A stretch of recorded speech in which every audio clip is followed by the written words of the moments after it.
O senador Rogério Marinho anunciou pelas redes sociais que pediu o afastamento imediato do presidente do Instituto Brasileiro de Geografia e Estatística, o IBGE, após servidores do órgão denunciarem em carta a criação de um IBGE paralelo, uma fundação para, supostamente, apoiar as atividades do Instituto.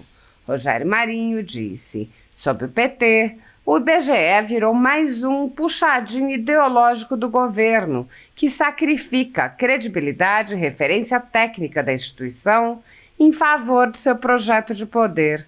Lula 3 ignora a lei em favor de uma gestão autoritária, temerária e alheia ao interesse público.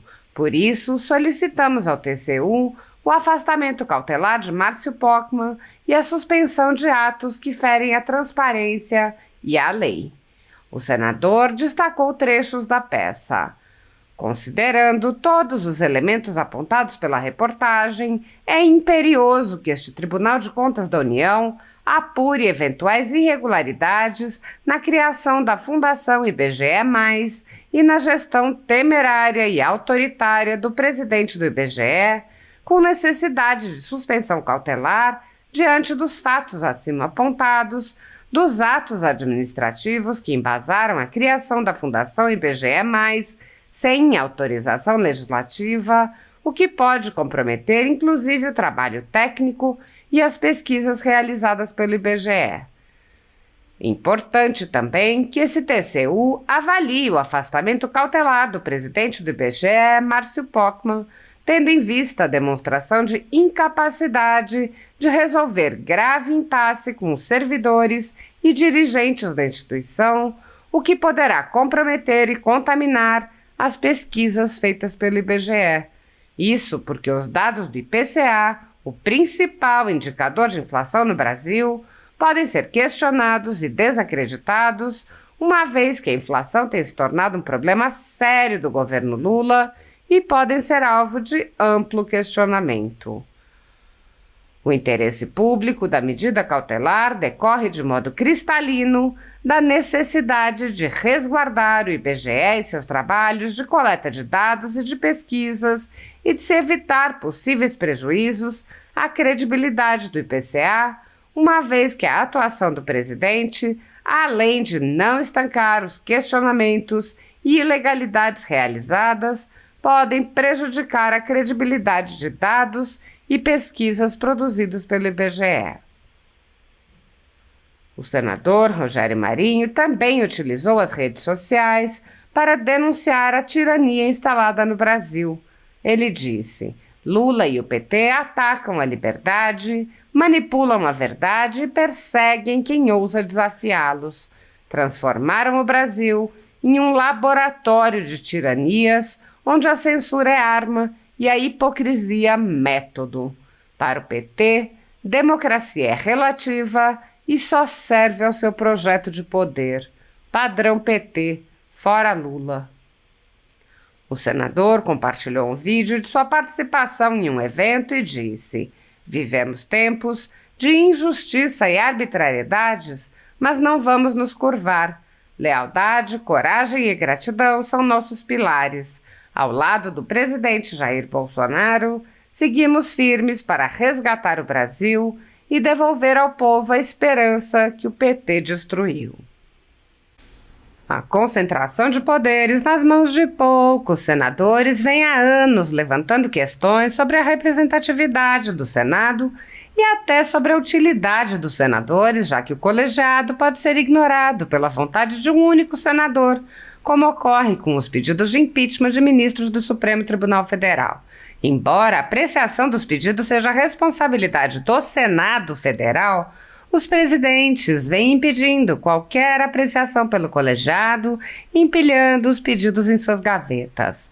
Sem controle externo, alguns ministros do Supremo agem ao arrepio da Constituição. Em inquéritos secretos, o ministro Alexandre de Moraes, por exemplo, promove uma aberta perseguição a adversários políticos. Em um desses inquéritos, a Folha Política teve sua sede invadida e todos os seus equipamentos apreendidos. O inquérito foi arquivado por falta de indícios de crimes, mas os dados sigilosos foram compartilhados com outros inquéritos abertos de ofício e com a CPI da pandemia, que compartilhava dados sigilosos com a velha imprensa.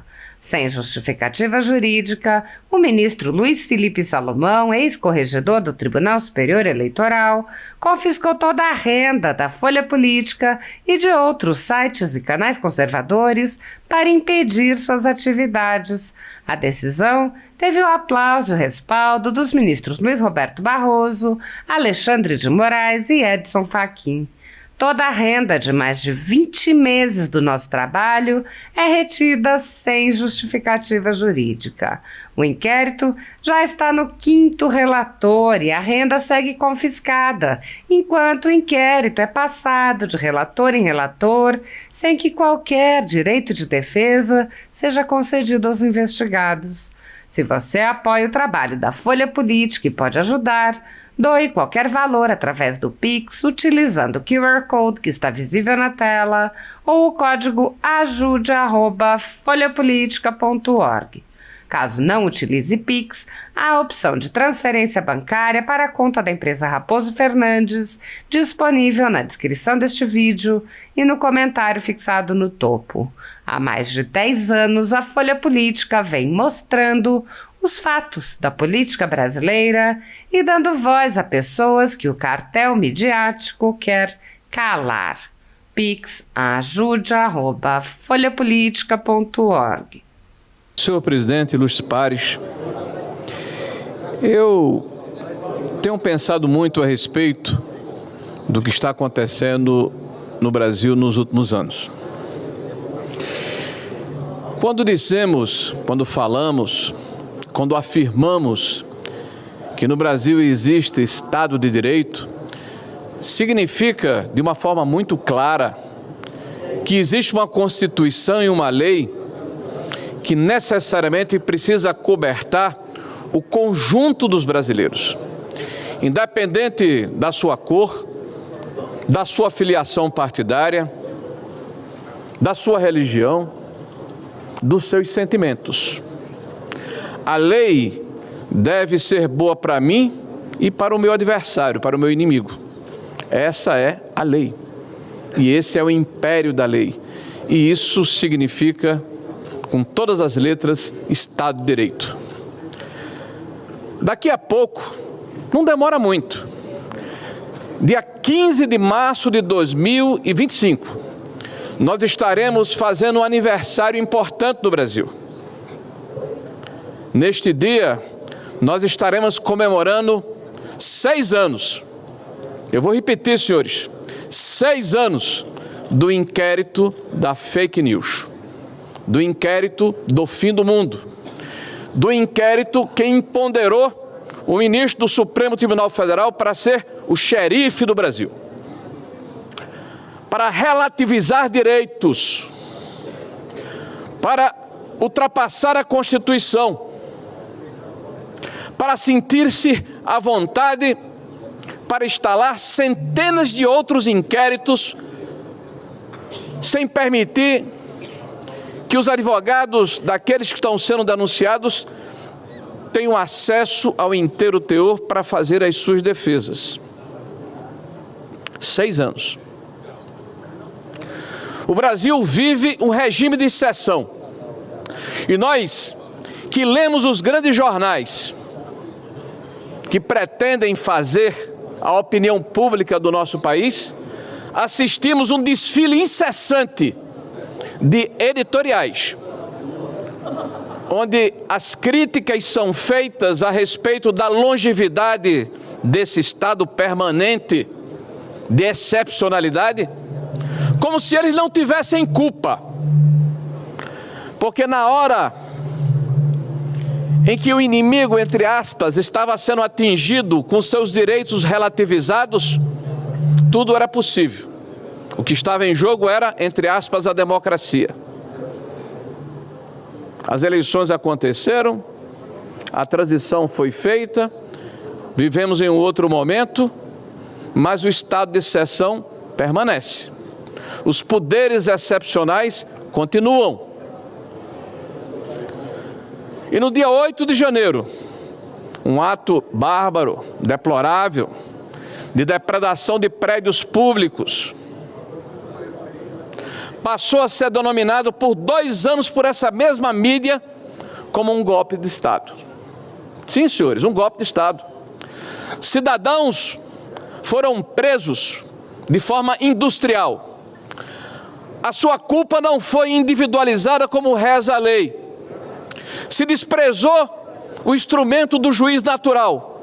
Se suprimiram instâncias e o STF, através desse instrumento de exceção, o julgou e condenou pessoas sem antecedentes por atos que já haviam sido praticados anteriormente nesta mesma praça, neste mesmo lugar, por um espectro ideológico diferente e que tiveram outro tratamento, apenas de 12 a 17 anos de prisão, sob o argumento de que estávamos lidando com terroristas, que armados de bolas de gude, de bíblias, de bandeiras, velhos, crianças, pessoas sem líderes, sem armas, estavam querendo suprimir de forma violenta o Estado de Direito.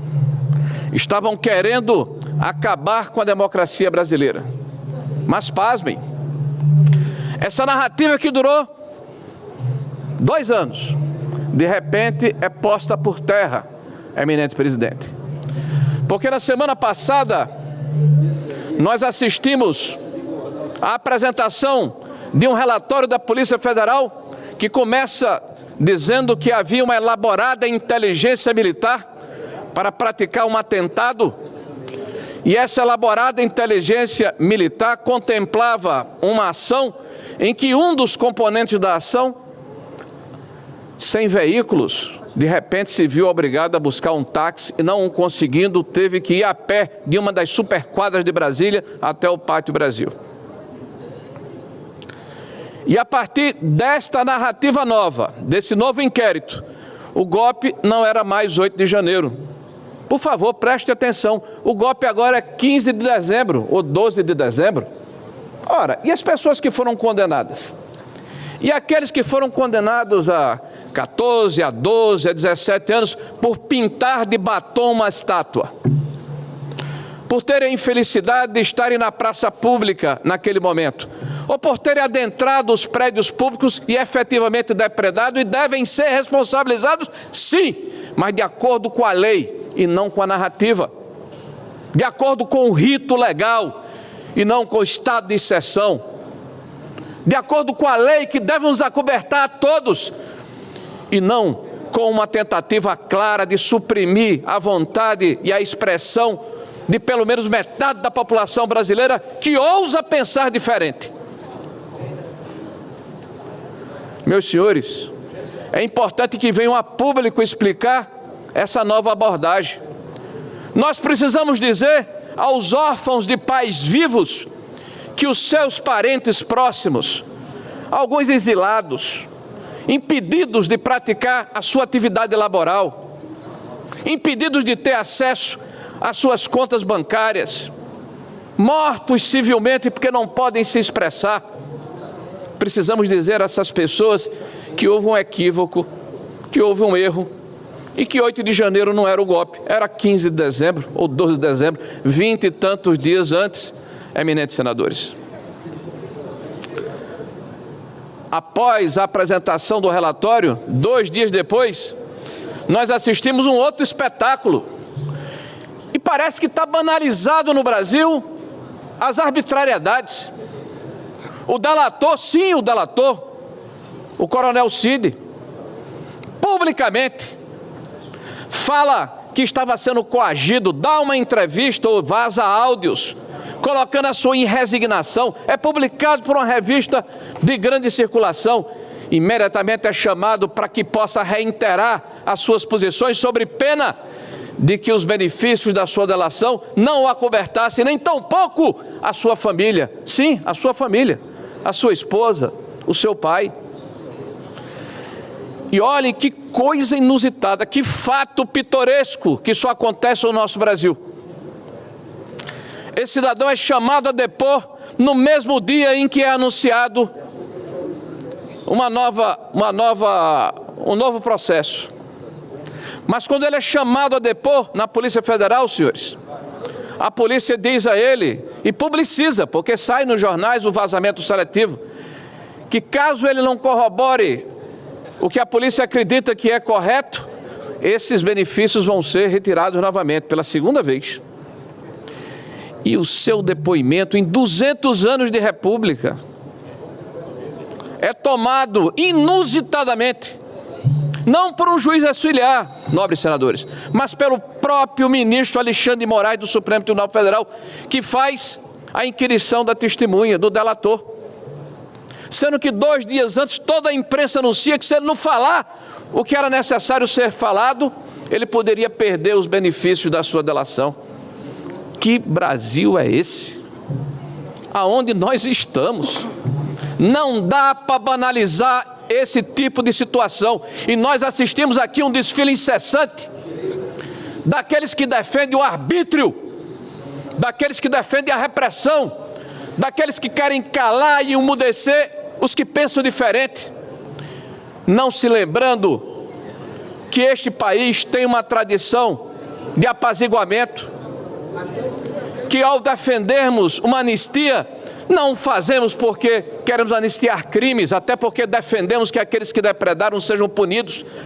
Nós queremos desarmar espíritos, nós queremos a volta da normalidade democrática, nós queremos que a Constituição seja cumprida, nós queremos que o escudo que nos protege, que a lei, possa voltar a vigorar em nosso país. É esse o sentido. E que a discussão política, importante, essencial, ela aconteça neste parlamento, no Congresso Nacional. Nós não podemos mais banalizar o fato de que ministros do Supremo Tribunal Federal estejam constantemente fazendo política, fazendo declarações políticas, além das suas prerrogativas de magistrados. Isso desequilibra a democracia brasileira. Espero, de verdade, que nós tenhamos a consciência de que, independente das nossas posições políticas naturais, nós somos todos brasileiros e temos que respeitar e preservar a nossa Constituição. É muito maior do que as suas crises.